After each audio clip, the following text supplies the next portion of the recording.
This is the headlight cluster of a 2011 Subaru Outback. It looks nice, and it's all well compartmentalized, but it has a drawback. You cannot change the low beam from inside the engine compartment.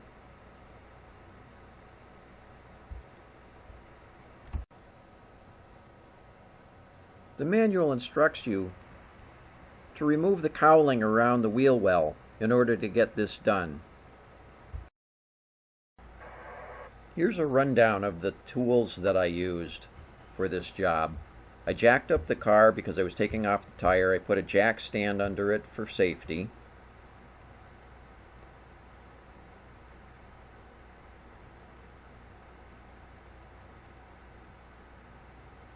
I used an impact wrench, but I could just as easily have used the breaker bar, although it takes more muscle, or a spanner would have worked too. I believe that that's the incorrect package for the bulb. I think it's an H7 for the Subaru.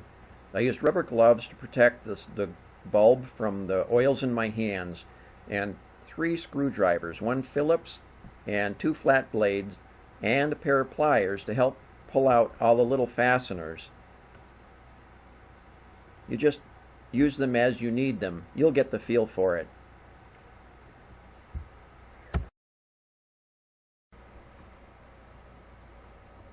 There were 2 different size fasteners.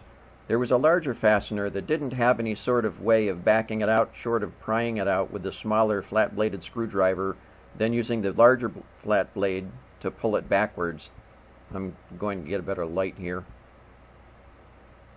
You can see once you get it pulled out far enough, then you can use the pliers to pull it out and the whole thing comes out in your hand. It's the same kind of a thing with the smaller fastener, but it has a Phillips head hole in it, although it's been sitting there for 4 years and it strips easily, so you'll end up prying that out as well. Take that wheel right off. It gives you so much more room. Then you can get the fasteners off a little more easily. I pulled actually 2 large fasteners that held the cowling to the body, and then 7 smaller fasteners that held it to the inner part of the car. Now I'm trying to get the camera up here so you can see that round white disc there. That's the protecting cap over the socket where you're going to remove the bulb.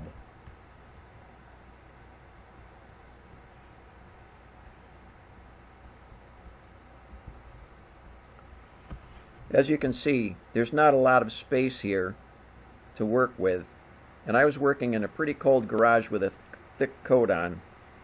Maybe in the summer this would be a lot easier, but I think taking off the tire just made it easier to reach in there all around. You're not going to be able to see what you're doing while you're doing it because your hand is just going to be in the way.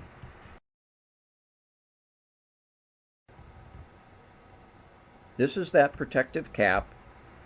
It's lefty-loosey, righty-tighty, like any other. Kind of looks like a pickle jar top.